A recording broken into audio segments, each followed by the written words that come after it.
SilmFilm Script Discussion Season 3, Episode 1, Part 2. And thank you, Marie. The handy thing about doing this on my phone, by the way, is that now I only see other people on the screen, so I don't have to be burdened with A, seeing my ugly mug, and B, I can actually see what other people are getting ready to do and say. So that's awesome. Anyway, so, okay. So we're getting back into the Rebellion of the Nuller. We've kind of worked out a little bit about what we're doing as far as the beginning of the frame goes. I'm thinking that we definitely have to have like an establishing shot of Rivendell. Do we start out maybe with Estelle sitting by like the gate that one day Frodo and company will exit? Yeah, we need to start with him, and there needs to be some kind of wistful, I want to get out of here vibe to it. So sitting by the gate sounds like a good plan. Yeah. And it's a gate that we're going to see a few other times. So right. Yeah. I think that's yeah, I think that works. And then someone can call his name and he turns to look, and that's how we know who it is. Mm-hmm. Yeah. Also, another thought is that one of the key events that's supposed to happen here is that Elrond gets news that Sauron has returned to Mordor. Yeah. So maybe have a messenger arrive? Right. So that would have a reason for Estelle to be hanging out by the gate. Maybe the messenger was coming in and he's hanging out there trying to like hear the messenger's news or something. Right. Is the messenger somebody we know? Could be Glorfindel. We got to be careful because we didn't introduce him at all in season 1. I know. So like the question is, how do you want to introduce Glorfindel? Right. It feels like it's a little too light. Minor. Yeah. Characters like him should get entrances. Right. That needs to be substantial. It could be the sons of Elrond. It could be Gandalf.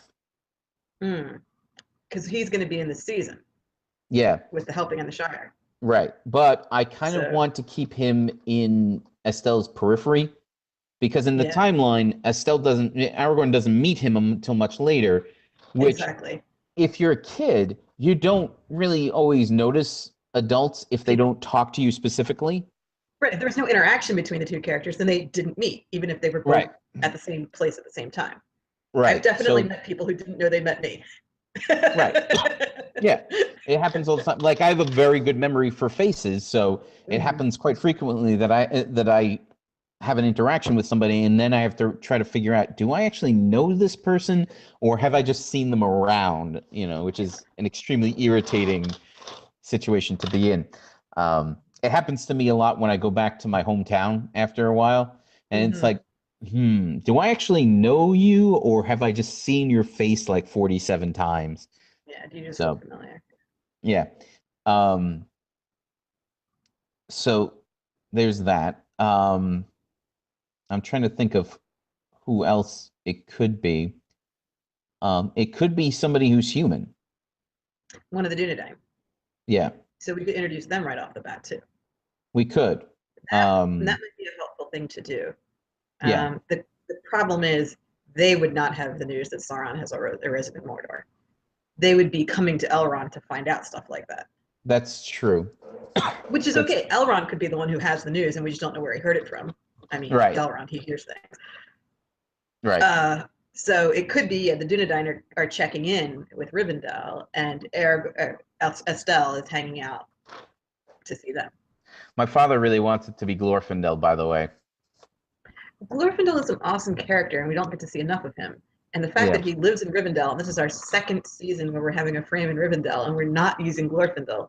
Like, at some point, Trish is going to probably quit the project on us if we don't get him in here a little bit more, because Trish loves Glorfindel. Yeah. I'm actually thinking about maybe finding a way to introduce him as we head west in the frame. Yeah, because any fighting happening outside of Rivendell, like he should be part of. He's a warrior. He's not gonna sit on the sidelines for stuff. I agree. I am. Oh boy, my phone is losing charge. That's a bad sign. Yeah. So, yeah. I mean, I guess having the Sons of Elrond, it would make it look like we're coming back. They're coming back Lorien. from Lorien. Mhm. So that would tie the two frames together. Okay. If we wanted to do that. Right. But Right. but on the same I side, don't think. Go ahead. I feel like the opening scene of season 3 should be like introducing season 3 stuff, not Right. tying necessarily back to season 2 stuff. Mm. But I don't know. I mean, I feel like if they're in episode 2, that's good enough to tie the frames Okay. together. But that's All just right. my personal feeling. That doesn't mean it's true. Okay. So I'd be okay with Dunedain coming in to talk to Elrond for advice or just to share Yeah. news. Like that they have their local news about trolls or something, and he says, "By the way, Sauron's back." Yeah. So it's possible. Okay. Does Estelle like kind of overhear this? Maybe, possibly intentionally a little bit. Right. I mean, we're trying to portray him as feeling totally grown up, and no one around him can see that. Right. Because he's 16, right? And that's how 16-year-olds Yeah. feel about life. Yeah. So yeah, he would definitely take it upon himself to try to be part of discussions that he's not part of. Okay. You know, it's interesting. I actually just thought of the you ever read the Chronicles of Prydain by Lloyd Alexander? Yes. Some of them. I don't think I read all of them, but yes. Okay. Well, there's the actual Black Cauldron book. Yes. Mm-hmm. Okay. Has a character in it by the name of Prince Eladir, if memory Yes. serves. And Mm-hmm. he is set up very early in the book as an antagonist to Taran, Mm-hmm. to the main character. And their relationship reminds me a lot of what we're setting up with Halbarad's son Mm-hmm. and Aragorn, Estelle. Mm-hmm. So we could actually a little bit mimic that, where the chieftain comes to Elrond to find out because he knows something's up, Mm-hmm. right? Halvard's got to know that something is afoot, something's wrong, and so he goes to Elrond for advice, which is when Elrond kind of lets him know what the situation is, and maybe there's no interaction between Estelle and his soon-to-be rival, but like no actual verbal interaction, but there can be non-verbal cues that they're not going to get along. Right, they could see each other. Right. Yeah. Especially because Estelle's going to be wearing like fancy elf clothes. Yeah. And Halvard's kid's going to be dressed in ranger garb. Yes. And he's just been traveling. So he's the one who's all weather stained. And wouldn't it be funny if Estelle is looking down his nose at this kid? Yeah. Well, this older boy. I mean, because the other kid's going to be like 18 or 20. Right. So clearly older than 16-year-old Estelle. And yeah, so just to see young Aragorn not quite appreciate. Yes. And then to have this kid allowed into this council where Estelle is not. Right, yeah. So I think that could be good. Yeah. If anything, we could have the door close and not hear what happens in the council. Mm-hmm. The only reason to do that would be to have Elrond pull aside Gilrayan afterwards and say, I just spoke with the Dunedain, here's your update on your people. And, considering what's been going on with, maybe she even would say, oh, well, maybe do you think it's going to soon be time for us to visit his people or whatever? Right. And he's like, well, there's this news, Sauron's back. In which case Gilrand's like, oh, heck no, he's staying here in Rivendell. Right, yeah, that's a terrible idea. No. Right, so, maybe, because she was all about, like, I want my kid to be raised as a human, not an elf. That was her whole spiel. Yeah. So that should kind of be reestablished, because she's only going to be in this episode and the finale. Yeah. Yeah, So I mean, because they're essentially. not going to be in Rivendell for this Right. frame. So she needs to get her viewpoint in both sides of it right away, and that's it. Does Estelle maybe hear this conversation rather than the other one? Yeah, And I was gonna say, because we could kind of keep the Dunedain a bit of a mystery at this point, because we're gonna spend more time with them later. Yeah, I agree. And the Sauron's back is scary news. Yes. So seeing Gilryan's reaction to it might be more meaningful to us than seeing Halbarad's reaction. Right. Yes. We're gonna see his reaction to bad news later when like his son dies. Yes. Oh. I know we're evil, aren't we? We're terrible. Just creating new characters to make people like just to kill them. Who does that sound like? George R. R. Martin.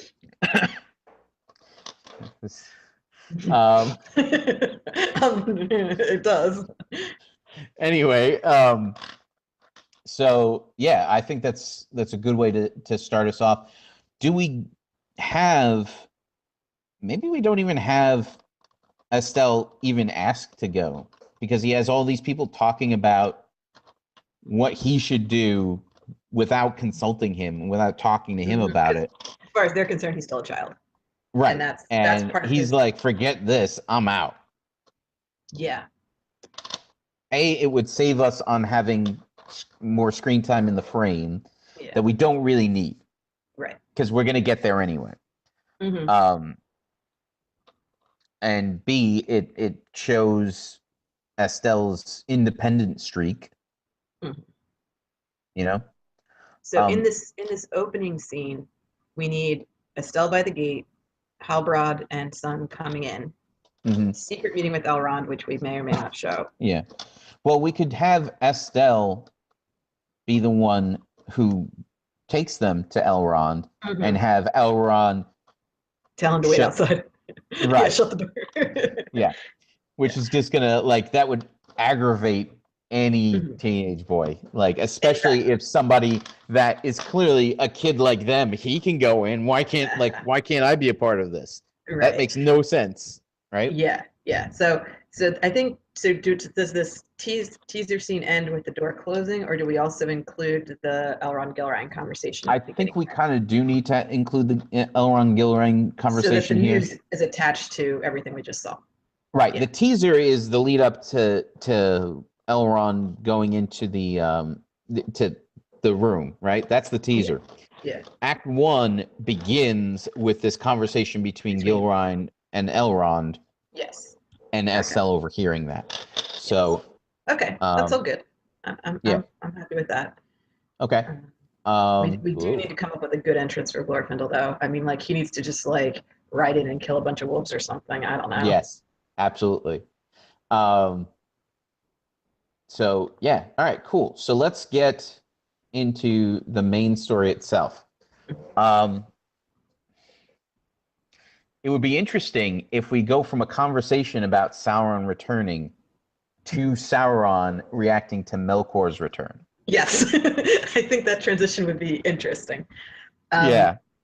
Now, I think our choices are to either begin the episode with Angband or end it with Angband. But probably not both. Meaning, if we do like frame, Angband, story of the Noldor with a few scenes intercut, and then end with Angband, and then end with the frame, it might feel like we have 3 endings to the episode. That's true. Although there is something to be said for bookending. Yeah. So I mean, I'm just trying to figure out what sounds good. Right. And maybe it is now, good. If we do see Angband again at the end, I think it would be best to have it be something short. Yeah. You know, as I would think the whole, if we're gonna hint at introducing Bulldog, with the whole orc, with Melkor taking over the orc project, is more of a teaser than a scene, so that might be a good ending. Yeah, I agree. So have I'm just checking the forums real quick. So the Angband scene, if we start out with Sauron, maybe Sauron being summoned to an audience with with Melkor, and of course he comes in and Gothmog is standing at his right hand. Yes. Because that's of course got to happen. Yes. Because Gothmog was the one who rescued Melkor, not Sauron. Right, and so yeah, having Gothmog there and Sauron coming in makes a lot more sense than both of them coming in together or something. So. Right. Okay. And we were going to have Melkor give Sauron the task of hunting down Ungoliant and finding out what happened to her. Mm-hmm. Yeah. In which he'll not succeed in. He'll just find a bunch of baby spiders. Right. But I think we wanted to set up that I think we're going to see that more once we're going to see more of that once we actually get more Balerion, elves and Balerion stuff. Right. So we're going to get into that later. But I think in episode 1, what we need to do is have Melkor send Sauron away. Yes.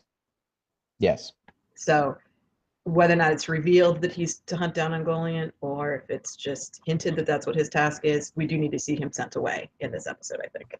Yeah. The only issue I have with this is it doesn't, and this is part of the issue I have with separating out the plot lines the way that we have, is that it doesn't really relate to the main problem in this episode. Yeah, it's just like we have to check in with these people, so we're going to. Yeah. Well, unless you say that we have themes of everybody leaving different places throughout the episode, in which case Sauron leaving Angband is kind of a significant tie-in. Yeah. I mean, it's a thematic tie-in. Yes, but it feels a little tenuous, to be honest. It does, doesn't it? Yeah. Yeah. But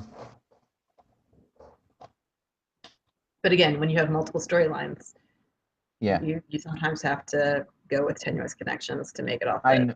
I know. I just wish we had like a B plot which was relating to this. If we were going to be spending more time in Angband in this episode, it would be easier because then that would just be the B plot. Right.